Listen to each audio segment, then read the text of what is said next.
आसाम सरकारा दायो 6 कमिउनिटि मोनद' जौगाहारिखौ दामनाय एसटि खालामनो नागिरदों दा बेहाय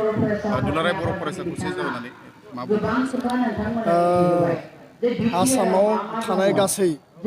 मोन 14 जिखिनि सिडुल ट्राइब कमिउनिटि दङ एसटि प्लेन्स गासैबो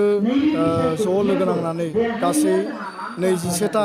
ट्राइबेल अर्गानाइजेशनफोरनि आफाद दङ आरो ट्राइबेल संघ दुलाराय बर' फरायसा आफाद मिसिं राभा टिवा लोगो नांनानै मोनसे coordination committee of tribal organisation of Assam बे मोनसे आफाद दङ आरो बिनि गेजेरजोंनो आसामाव थानाय गासै ट्राइबेलफोरनि सेफ्टि सिकिउरिटि जोंनि कन्स्टिटिउसनेल जि राइट्स दङ बेखौ लानानै भारत सरकारजों आसाम सरकारजों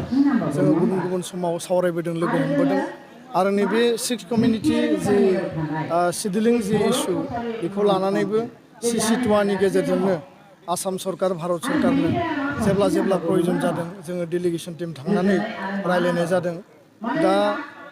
CC2नि गेजेरजों नैबे थांनाय सप्ता खनसेनि सिगां आसामाव ग्रुप अफ मिनिस्टार जि दाजानाय डक्टर हिमन्त बिश्व शर्माया बिनि चेयारमेन बाकी मेम्बार्सफोर दङ दा बे ग्रुप अफ मिनिस्टारा होम मिनिस्टार अमित शाहया डाइरेक्शन हरनाय बायदियै जे उइदिन 1 मान्थ सिडुलिं इस्युखौ लानानै रिकमेन्डेशन होनो थाखाय खावलायदों आरो बिनि सायाव ट्राइबेल संघ आरो CC2आ जोङो गोथौयै सावरायदों आरो खोब इनडेप्थ जोङो बिनि प्र'स एन्ड कन्स गासैखौबो सावरायनायनि उनाव जोङो मोनसे डिसिसनाव फैदों जे उइदाउट एफेक्टिं प्रेजेन्ट माने सिडुल ट्राइब प्लेन्स माने हायेनाव थानाय गासैबो ट्राइबेलफोरखौ कुनु कारनाव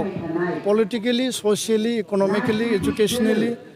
आरो गासैबो बिथिङाव कन्स्टिटिउसनेलि जोंखौ एफेक्ट खालायाबासिनो गोदानै मोनद' हारिखौ जेरैबायदि आसाम सरकारा बा भारत सरकारा एसटि होनो नागिरदों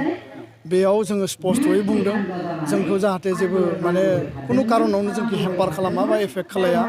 आरो बिथांमोननि थाखाय आलादा जुदि कटा आलादा एरेन्जमेन्ट आलादा माने नोङो सेफ्टि सिकिउरिटि बा प्रटेक्शन होनानै जुदि बिथांमोनखौ निउ बानायोबा एसटि आदार्स बानायोबा जोंहा बे बेलायाव बुंनो गोनां गैया जों बुंदों मा जे जोंनि 10% जि रिजार्भेशन दङ 2001 सननि जि सेन्सास बायदियै मोनबा कमिउनिटिया बेयाव माने एसटि हिसाबै इनक्लुड जादों जोंनिनो बिदा फंबाय माने ट्राइबेल कमिउनिटिनि दा बेखाय जोङो बुंदों जे 10%आ जोंनि थाखाय साफिसियेन्ट नङा वेरेस बेखौ माने 4% बारायनानै बा 5% बारायनानै 15% एक्जिस्टिं ट्राइबेलनि रिजार्भेशनखौ बारायनांगौ होननानै